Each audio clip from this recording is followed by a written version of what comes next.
Hi, my name's Lou. I'm currently 17. I'm the inclusivity rep of steering group, having been selected in December of 2020. And I'm also currently a member of NOSA Youth Cabinet, where we are also working on campaigns, including Curriculum for Life. I'm currently about to start Year 13, studying History, Politics and Drama and Theatre A-Level. Youth Focus Northwest are a youth organisation who work closely with youth organisations and listen to the voices of young people throughout the Northwest.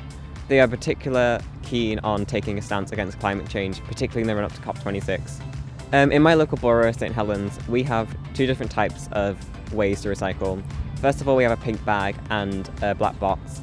Although this does save time and is very time efficient, when it comes to bad weather such as wind, normally I can often see the black boxes and the purple pink bags being flown around and being flown about across the street, and also some neighbours having to run after them because of how windy it gets. This is the 4th out of 6 sessions for our S.E.A project, meaning starting environmental action now, where we aim to educate young people on the impact of climate change and also how they personally can become involved in helping to stop climate change in the run-up to COP26 in October 2021 in Glasgow. I've been interested in taking action against climate change since I first became a vegetarian, probably when I was around in Year 7 or Year 8. And I did this because at first I think it was a documentary on the abuse that animals faced in slaughter conditions, which are just horrendous and horrific, but also the impact that they had on the climate, particularly cows releasing methane. And then learning more about this in science at GCSE, it made me more cautious about the effects of climate change and learning more about what potentially could happen. But it wasn't until last year and the real effect in recent years that I've noticed that summers have been a lot more drier. They've been a lot more warmer compared to winters also being a lot more wet rather than being lack of snow. And even just out on walks recently last year, I noticed that in December I started to see daffodils and bluebells starting to sprout when it wasn't even nowhere near spring. It only been winter for maybe a few days. And it wasn't until last year that we saw the effects, particularly with the wildfire in Australia, which killed up to 1 billion animals.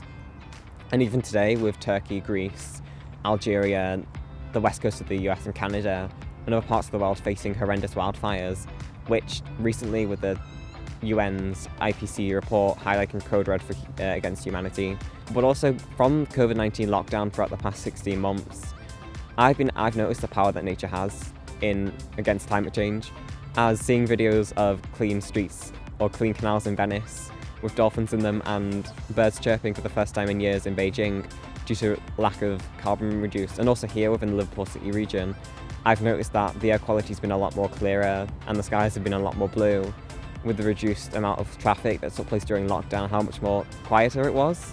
Particularly as Harrison said, who's also on the steering group and on the S.E.A project, the best way to solve climate change is to let nature heal, and that's the best way we can do. Leave it to nature. Single-use plastics are plastics which can realistically only be used once, and although they are really good for our convenience in the short term, in the long term they cause horrendous amounts of damage to the environment, particularly the use of plastic cutlery, plastic bottles, plastic ware that can only or yogurt pots, for instance, things that we may not take into consideration as single-use plastics.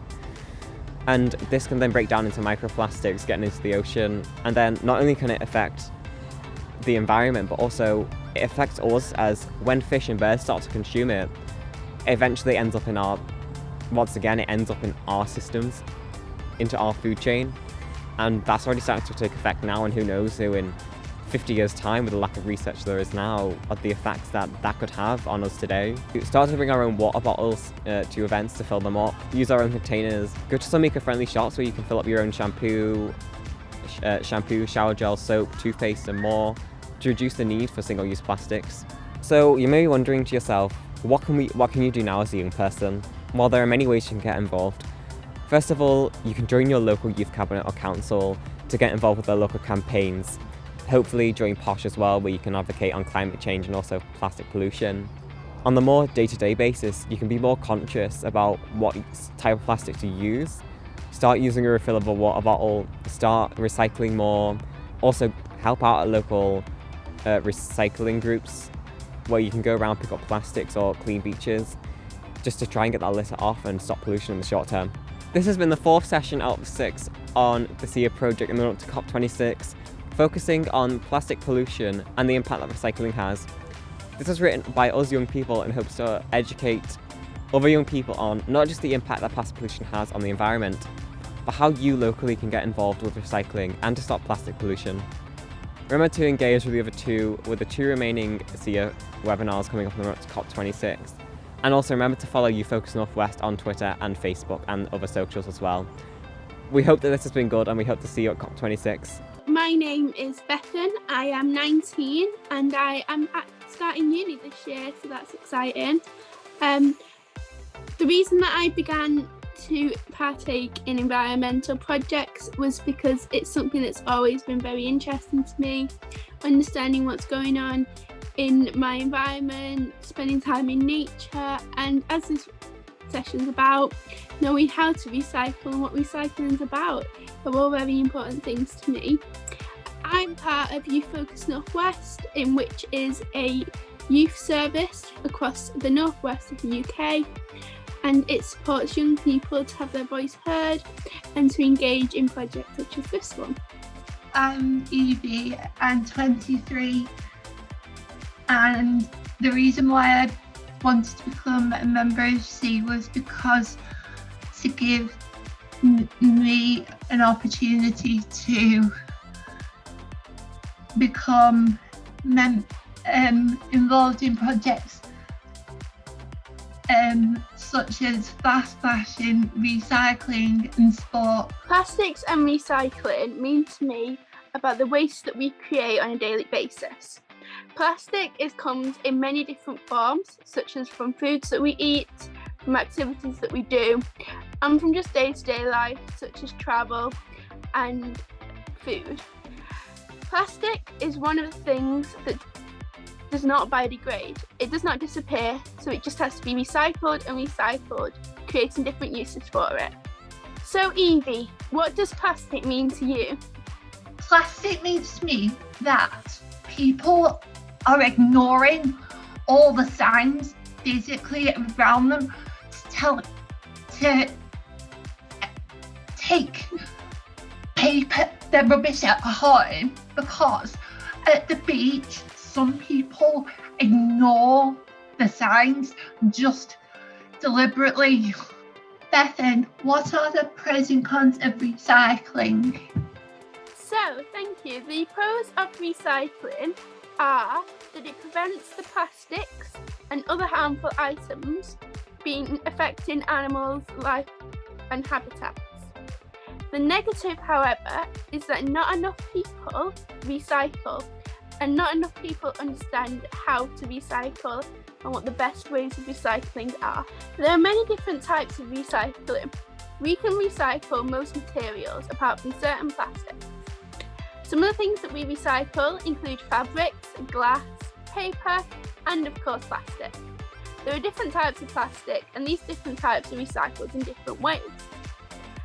In our homes, we often have multiple bins for different things, our general waste and then recycling bins. It is always essential to make sure you understand which bin is for which type of recyclable products. So take a look on your local council's website and make sure you know what you're meant to be doing. In Lancashire we have 4 bins: grey, blue, red and green. In the green bin always goes garden waste. In the red bin always goes plastics and metal. In the blue bin always goes paper, and the grey bin always goes general waste. Many big companies are trying to make changes in order to reduce our plastic use and also make the plastic that they use recyclable and easy to recycle. One of the companies that I know is making a difference is the Co-op. The Co-op uses biodegradable carrier bags instead of the standard plastic bags. These can be put into the green waste bin and then biodegrade in the soil. Other companies that I know are ones such as Morrison's, which are doing a return your plastic bag scheme. These are for plastic bags that are used in things such as chips and potatoes and such like that you get given to you in a store with a plastic bag. They have bins within their stores and you put your bag in there and they recycle it and use it again. I think some of these offer different things are absolutely amazing. Many companies have made a difference, and even small ones such as use of paper straws instead of plastic is awesome. The one big company I know is Costa.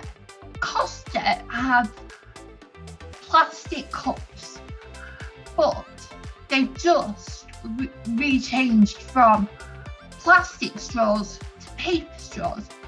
And I find that the paper straws are much harder to suck out of, especially if you've got a cold drink, for instance, as well. In McDonald's, they already have paper like bags for fries, but in Subway, they have like paper napkins and the sandwich paper.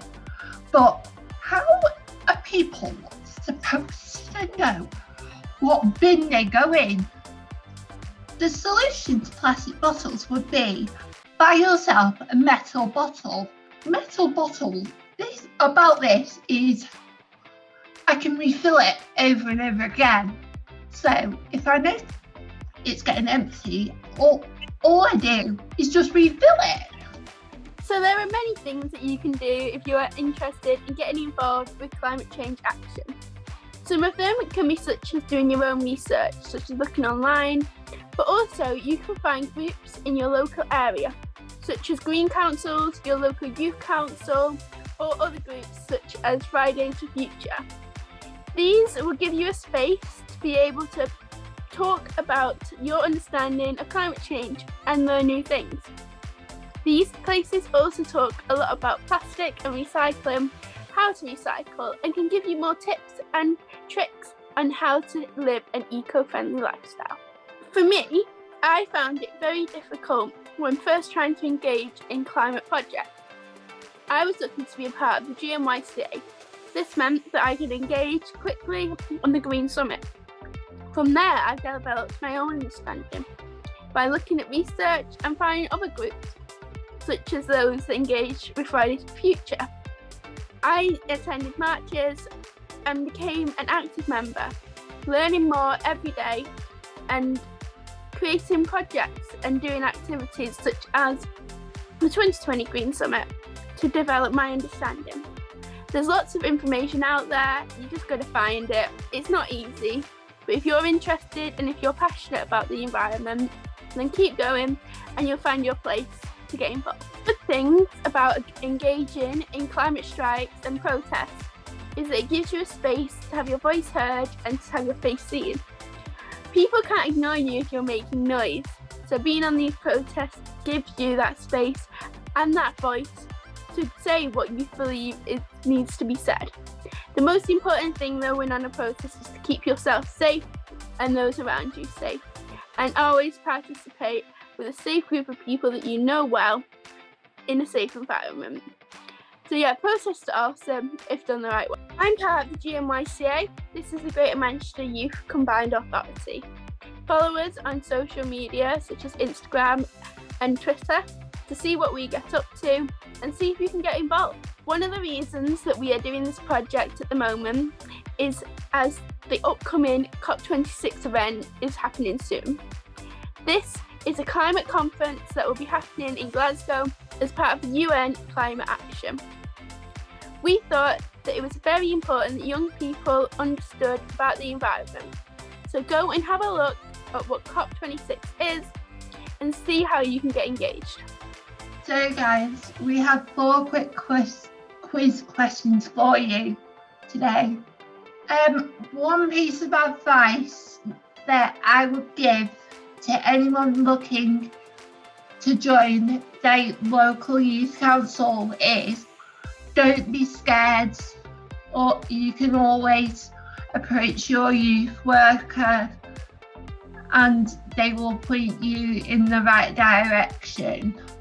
You can always go to like a local museum and see the effects for yourself on what climate change does and what harm plastics do to the pollution, to the ocean and also to the animals.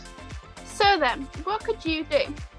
One of the ways in which you could help fight plastic pollution is by using plastics that you find around your house and in your local area that are clean and safe to create art projects. One of the ways that you could do this is through a bottle top collage, or through using yogurt pots to grow plants and flowers. I noticed in my local school that there was a really cool art installation which was a penguin made of bottle tops. How about completing something like that? This removes the plastic from the environment and stops it from going into landfill. It's also a lot of fun along the way. So yeah, have a look around your school, around your home, and around your local area. Make sure the plastic's safe to use, and then use it for an amazing activity, such as them. One of the other big polluters in our environment is food waste. Everyone eats food, well, most people, and many of us don't end up eating it all. Food can go rotten and not seem the greatest, but food waste is different. Food waste is food that's still edible and still in good condition that just isn't being used due to it not being perfect for shops and companies. Many different communities and many different groups within communities are finding ways to use this food waste to create a more sustainable society. One of these ways is through creating things such as a food waste restaurant or food waste kitchen or cafe.